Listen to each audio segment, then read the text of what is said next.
รูปทรง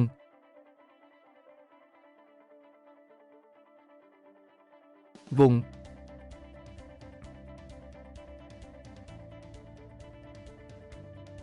เรียบร้อย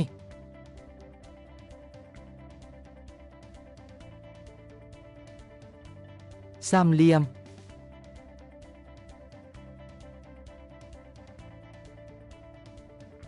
รูปสี่แจซาก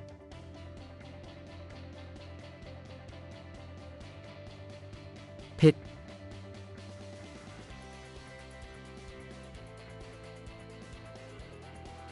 หัวใจ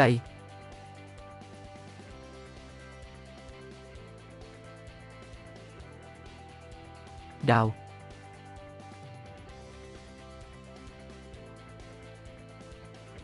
รูปไข่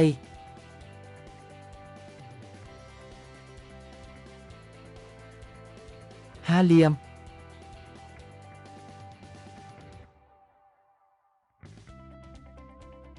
หกเหลี่ยม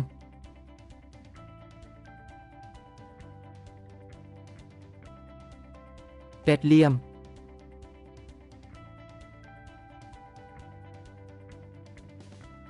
กระบอกสูบ Thanks for watching. Don't forget to like, comment and share.